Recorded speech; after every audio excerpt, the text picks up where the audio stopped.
Cello copy and deep copy ये हमारा एक ऐसा टॉपिक है जो कि हम फ्रिक्वेंटली यूज़ करते हैं एज ए डेवलपर, बट हमें इसका टेक्निकल वर्ड पता नहीं होता और कई बार हम इंटरव्यू में स्टक हो जाते हैं कि एक्चुअल में है क्या और हमने यूज़ किया है नहीं किया है, ठीक है। तो एक बार अंडरस्टैंड करते हैं इसको। तो इसको अंडरस्टैंड करने से पहले हमें जो जेएस के अंदर जो हमारा प्रिमिटिव है और नॉन प्रिमिटिव डेटा टाइप है उसको अंडरस्टैंड करना बहुत ज़रूरी है, क्योंकि हमारा जो सेलो कॉपी और डीप कॉपी है वो इसी पर्पस को रिजॉल्व करता है कि हमारा कुछ इश्यूज़ है जो कि रेफरेंस टाइप में अगर होता है, जिसको कि फिक्स करने के लिए हम यूज़ करते हैं, ठीक है। तो अगर हम एक बार रिकैप कर लें कि जो अभी हमने प्रीवियसली मैंने एक स्पेसिफिक वीडियो बना रखा है बहुत छोटा सा, explaining this topic about the primitive and non primitive. तो एक बार अंडरस्टैंड करते हैं कि जो प्रिमिटिव होता है उसमें क्या क्या होता है हमारे पास, जो भी स्ट्रिंग नंबर बुलियंस जो भी है ना, अनडिफाइंड जो भी होता है वो हमारा प्रिमिटिव होता है, ठीक है। तो ये होता क्या है कि जब भी हम कोई वेरिएबल डिफाइन करते हैं, जैसे कि हमारे स्ट्रिंग है, नंबर है, ठीक है, या किसी में हम नल असाइन करते हैं, तो क्या होता है वो हमारा वैल्यू मोस्टली क्या होता है वेरिएबल के अंदर होता है स्टोर, या फिर समटाइम स्टैक में स्टोर होता है, ठीक है। ये सब मैंने प्रीवियसली कवर कर रखा है। स्टैक क्या होता है, हीप क्या होता है, ठीक है। जीएस के मतलब ब्राउज़र इंजन के लेवल पे मैंने सारा कुछ बता रखा है पहले। इफ़ यू वांट आप प्रीवियसली इस प्लेलिस्ट में देख सकते हो कि वो मैंने पूरा एक्सप्लेन किया हुआ, ठीक है। तो यहाँ पे क्या हो रहा है कि जो हमारा प्रीमिटिव वैल्यूज़ है वो हमारा स्टैक में या फिर जो वैल्यू है उसकी वो हमारे वेरिएबल में स्टोर होता है, ठीक है। यहाँ तक बात क्लियर है। अब इसके बाद क्या होता है कि जैसे मान लो हमारे पास कोई इस तरह से हम कुछ डिसाइड करते हैं, ठीक है। लेट्स से हमारे पास कोई नम नाम का वेरिएबल है, कोई num2 है, ठीक है। इस तरह से हम स्वैपिंग करते हैं तो देखते हैं ये हमारा कैसे बिहेव करता है, ठीक है। तो चलते हैं हम ब्राउज़र पे, यहाँ पे गए, ठीक है।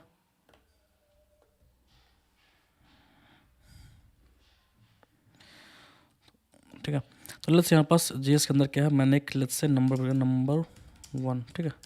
इसमें कुछ वैल्यू साइन कर दी नंबर 1, ठीक है। और मुझे एक और वेरिएबल क्रिएट करना है, लेट नंबर 2 इक्वल, ठीक है। और यहाँ पे मुझे जो वैल्यू नंबर 1 में है वही चाहिए, तो हम यहाँ पे सिंपली नंबर 1 कर देते हैं, ठीक है। तो क्या होगा हमारा नंबर 1 में 20 और नंबर 2 में भी हमारा 20 है, ठीक है। अब in future for any reason let's say हमें नंबर 1 का वैल्यू चेंज करना है, वाइल कैलकुलेशन या कुछ भी हमारा जो भी रिक्वायरमेंट है ऐप के अंदर, उसके वजह से हमें नंबर 1 का जो वैल्यू है वो अपडेट करना है, ठीक है। तो लेट्स मैंने नंबर 1 को क्या कर दिया, नंबर 1 कर लो 50, ठीक है। तो यहाँ पे क्या होगा हमारा जो नंबर 1 का वैल्यू है वो हो गया, देखते हैं क्या होता है नंबर 1, ठीक है। और जो नंबर 2 का देखता हूँ क्या,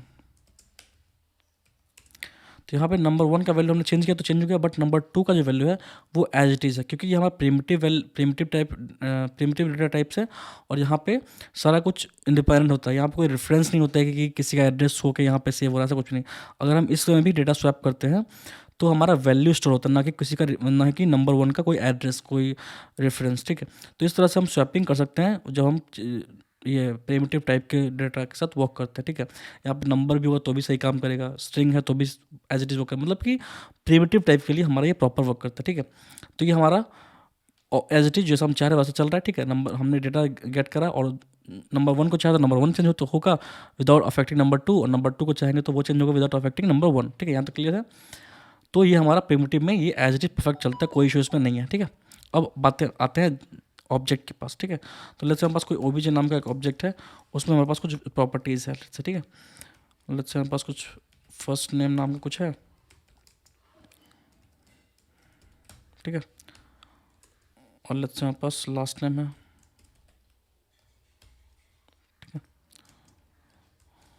ठीक है।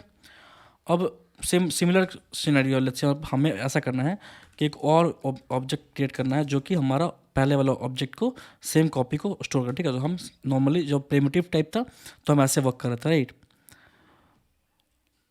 ऐसे वर्क कर रहे थे, ठीक है। अब अगर हम दोनों को प्रिंट करना चाहें, ये OBJ1 हो गया, ठीक है। अब मैं OBJ2 को प्रिंट करता हूँ, सेट, चलो OBJ1 में ये और OBJ2 प्रिंट किया तो हमारा सेम वैल्यू आ रहा है, राइट। मतलब कि OBJ हमारा एक सेपरेट वेरिएबल है और उसका वैल्यू हमने कॉपी किया OBJ2 में, तो क्या हो रहा है हमारा वैल्यू कॉपी है। यहाँ तक तो ठीक है, ठीक है। अब हम चलते हैं और देखते हैं कि जो अगर लेट्स से हम कुछ चेंज करते हो, सिर्फ हमें OBJ1 में चेंज करना है, कुछ प्रॉपर्टी ऐड करनी है, ठीक है। तो देखते हैं कैसा बिहेव करता है OBJ1 डॉट एज, ठीक है, इक्वल टू 28, ठीक है। ये हमने कर दिया OBJ, सॉरी OBJ है ना, लेट्स से जो हमारा फर्स्ट ओबीजे था उसने कुछ वैल्यू चेंज कर दिया, 28 हो गया, ठीक है।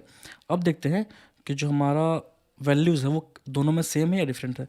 तो कंसोल डॉट लॉग किया, ठीक है, ओबीजे, इसमें हमारा ए जो ऐड हो गया।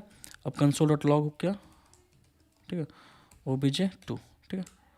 अब देख पा रहे हैं कि सिंस मैंने चेंज किया था ओबीजे 1 को, यहाँ पे मैंने ऊपर अगर मैं दिखाऊं तो मैंने सिर्फ वैल्यू पुश करी है, ऐड करी है ओबीजे 1 में, ठीक है, सॉरी ओबीजे में, मतलब यहाँ पे, ठीक है। बट ये हमारा क्या होगा कि हमारा ये जो वैल्यू है वो यहाँ पे ओबीजे 2 में भी सेट हो गया, ठीक है। तो ये हमारा प्रॉब्लम है while working with object type data, ठीक है। तो ये इशू हमें आता है, क्यों आता है? क्योंकि जब भी हम कोई ऑब्जेक्ट टाइप का डेटा बनाता है, एरे हो चाहे ऑब्जेक्ट हो, तो क्या करता है वो, ये जो डेटा है वो हमें हमारा जाके हीप में स्टोर करता है, जो मैंने पहले बताया हुआ है। और उसका जो रेफरेंस होता है वो यहाँ पे लाके इस ओबीजे में डाल देता है, यहाँ पे। तो यहाँ पे क्या हो रहा है, एक्चुअल में ये वैल्यू सेव नहीं हो रही है, बल्कि ये जहाँ पे हीप में जहाँ भी पड़ा है उसका एड्रेस यहाँ पे असाइन हो रहा है। इसलिए जब भी हम ओबीजे को लेके कुछ भी कॉपी करेंगे डेटा किसी में, तो यहाँ पे ये वैल्यू ना कॉपी होके इसका जो भी मेमोरी में जो इसको एड्रेस अलोकेट होगा इस डेटा को, वो डेटा को जो एड्रेस है वो एड्रेस इसमें सेव हो जाएगा। इसलिए क्या होगा कि जब भी हम किसी एक को चेंज करेंगे तो वो दोनों में इफेक्ट करेगा, ठीक है। अब जैसे मान लो मैं यहाँ पे ओबीजे 2 डॉट एड्रेस करता हूँ, ठीक है, इक्वल टू, ठीक है, न्यू डालिए, ठीक है, ये मैंने किया। अब देखते हैं कि हमारा ओबीजे में कैसे क्या है, ठीक है। तो अगर मैं ओबीजे दिखाऊँ तो यहाँ पे भी एड्रेस ऐड होगा, क्योंकि दोनों क्या है, दोनों के अंदर वैल्यू नहीं है, बल्कि वो एक एड्रेस स्टोर करके रखा है, जो कि हमारा मेमोरी में जो भी डेटा यहाँ जो भी डेटा यहाँ पे स्टोर्ड है उसको ये करता है, ठीक है। अब मैं एक चीज़ और दिखाता हूँ यहाँ पे। जैसे मान लो अगर हम नॉर्मली कुछ प्रिमिटिव टाइप की बात करते हैं तो क्या होते हैं, double equal to triple equal to से हमारा इक्वलिटी चेक होता है, ठीक है। लेकिन अगर हम यहाँ पे ओबीजे इक्वल टू यहाँ पे करें ओबीजे 2, ठीक है, तो यहाँ पे मैच हो रहा है, ठीक है, यहाँ पे 2, क्योंकि दोनों में क्या हो रहा है, एड्रेस सेव हो रहा है, ठीक है। अगर मैं एक चीज़ और मैं बताना चाह रहा हूँ, यहाँ पे हो रहा है, लेकिन एक चीज़ और, तो ये हमारा क्या होता है, ये हमारा प्रॉब्लम आ रहा था, ठीक है। तो इसको फिक्स करना है तो कैसे कर सकते हैं इसको फिक्स? तो इसको फिक्स करने का तरीका क्या होता है कि हम एक नया ऑब्जेक्ट क्रिएट करते हैं, लेट ओबीजे 3 इक्वल टू, और यहाँ पे ट्रिपल डॉट यूज़ करके यहाँ पे ओबीजे को पास कर देते हैं, ठीक है। तो यहाँ क्या होगा, उस ये जो ओबीजे के अंदर जो भी प्रॉपर्टीज़ पड़ी थी उसको उसने यहाँ पे एक्सट्रैक्ट किया, और उसको यहाँ पे उस वैल्यू को, ना कि एड्रेस को, यहाँ वैल्यू को इसने ओबीजे 3 में सेट कर दिया, ठीक है। तो एक तो ओबीजे 3 क्या है, ठीक है, तो यहाँ पे ओबीजे 3 में हमारे पास पूरा आ गया, ठीक है। अब क्या हो रहा है, हमारे पास ओबीजे 2 में जो डेटा था या ओबीजे में जो डेटा था सेम टू सेम यहाँ भी पड़ा है, लेकिन अगर हम इक्वलिटी चेक करें यहाँ पे, ठीक है, तो यहाँ पे फॉल्स आ रहा है, क्योंकि इसके अंदर कुछ एड्रेस पड़ा है, इसके अंदर कुछ एड्रेस पड़ा है, इसलिए यहाँ पे ट्रिपल इक्वल टू फॉल्स आ रहा है, क्योंकि दोनों में वैल्यू सेम है, बट दोनों जो ऑब्जेक्ट है वो डिफरेंट डेटा को मैप कर रहा है, इसलिए डिफरेंस डिफरेंट है, और यहाँ पे ये अनइक्वल हो रहा है। तो ये हमारा था बेसिकली डीप कॉपी। तो हमने डीप कॉपी को यूज़ करके क्या किया, उसका एक क्लोन बना दिया जो कि एक सेपरेटली कहीं पे मेमोरी में स्टोर हो रहा है, उसका एड्रेस यहाँ पे ओबीजे 3 में सेव हो रहा है, ठीक है। इसलिए जब हम यहाँ पे कर रहे थे तो इक्वल आ रहा था, वैसे डेटा भी सेम था, बट वो सेम डेटा को ये करता रिप्रेजेंट कर रहा था, इसलिए यहाँ हमारा डेटा सेम हो गया और यहाँ पर ट्रू आ गया। लेकिन अगर सिमिलरली हम नया ऑब्जेक्ट क्रिएट करते हैं विथ सेम डेटा, तो क्या होता है यहाँ पे ट्रिपल इक्वल, क्योंकि इसका रेफरेंस क्या है, सिंस ओबीजे 1 ओबीजे 2 जो थी क्या हो रहा है, वो सारा सारा रेफरेंस स्टोर कर, ना कि एक्चुअल वैल्यू, ठीक है। तो मैंने रेफरेंस पे और जो भी स्टोरिंग का मैकेनिज्म है बिहाइंड द सीन, वो सारा कुछ मैंने प्रीवियसली वीडियो में एक्सप्लेन किया हुआ कि जिस when I was explaining about the how JavaScript engine works. तो वहाँ पे आप चाहो तो इसको डीपली अंडरस्टैंड करते हो कि कैसे हमारा जो डेटा टाइप्स है, डिफरेंट डेटा टाइप, वो कैसे बिहेव करता है, ठीक है। तो ये था हमारा, अगर हम इस वे में कॉपी करते हैं तो ये हमारा तो होता है डीप कॉपी, ठीक है। अगर हम इस वे में डेटा कॉपी करते हैं, कहाँ पे क्या है ये वाला, तो ये होता है सैलो कॉपी। तो ये हमारा होता है क्या होता है, shallow copy and deep copy, ठीक है। एक बार पीपीटी में समझते हैं। तो ये तो हमारा प्रिमिटिव वाला फंडा। अब अगर हम उसमें नॉन प्रिमिटिव में, तो हमारा एरे हो गया, ऑब्जेक्ट हो गया, जो भी हमारा डेटा टाइप इसका ऑब्जेक्ट होता है, ठीक है, वो हमारा होता है नॉन प्रिमिटिव। इसके अंदर क्या होता है, actual value stored inside heap, जो मैंने बताया अभी कि इसका एक्चुअल वैल्यू क्या होता है, हीप में स्टोर होता है, और उसका एड्रेस होता है रेफरेंस, वो हमारे वेरिएबल में स्टोर होता है, ना कि एक्चुअल वैल्यू। तो जब भी हम वेरिएबल डिक्लेयर करते हैं तो वहाँ पे हमारा एड्रेस सेव होता है मेमोरी का, ना कि एक्चुअल वैल्यू, ठीक है। और ये मैंने एग्जाम्पल बता ही दिया कि जब हम ओबीजे 2 इक्वल टू करेंगे तो अगर सेम एड्रेस होगा तो इक्वल होगा, अगर डिफरेंट कॉपी होगा, मतलब बिल्कुल नया कॉपी होगा ऑब्जेक्ट का, तो वैल्यू सेम हो तो भी वो इक्वलिटी नहीं होगा मैच, ठीक है। तो ये था हमारा basically shallow copy and deep copy, ठीक है। फिर मिलते हैं नेक्स्ट वीडियो में, थैंक यू।